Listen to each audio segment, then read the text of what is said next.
जय साईं राम भक्तों। शिरडी साईं बाबा के जितने चमत्कारों के बारे में जानेंगे उतने ही कम हैं। उनकी चमत्कारिक उदी में इतनी शक्ति थी कि प्लेग जैसे असाध्य माने जाने वाले रोग को भी तुरंत ठीक कर देती थी। बस आवश्यकता है तो साईं में श्रद्धा और विश्वास की। तो आइए जानते हैं बाबा जी की चमत्कारिक उदी का एक और किस्सा। श्यामा के छोटे भाई बापा जी सावुल कुएं के पास रहते थे। एक बार उनकी पत्नी को ब्यूबोनिक प्लेग हो गया। उसे तेज बुखार था और कमर में 2 बुबो भी। बापा जी शिरडी में श्यामा के पास पहुंचे और उनसे आकर मदद करने को कहा।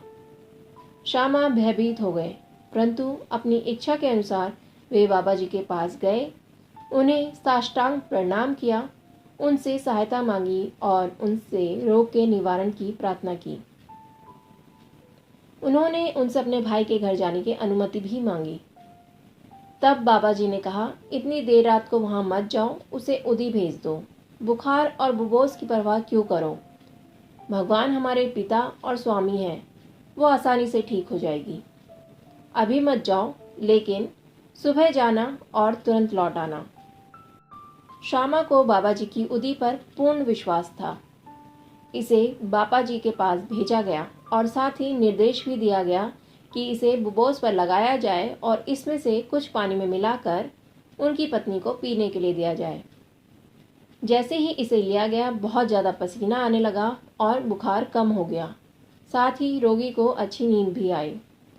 अगली सुबह बापा जी अपनी पत्नी को बिना बुखार, स्वस्थ और तरोताज़ा देखकर हैरान रह गए। दूसरे दिन प्रातः जब श्यामा बाबा की अनुमति से वहां गए तो उन्हें चूल्हे पर चाय बनाते देखकर उन्हें भी हैरानी हुई। अपने भाई से पूछताछ करने पर उन्हें पता चला कि बाबा की उदी से वह एक ही रात में पूरी तरह से ठीक हो गई। तब श्यामा को बाबा के शब्दों का महत्व समझ में आया। सुबह वहां जाओ और तुरंत लौट आओ। साईं बाबा सब पर अपनी कृपा बनाए रखें। जय साईं राम।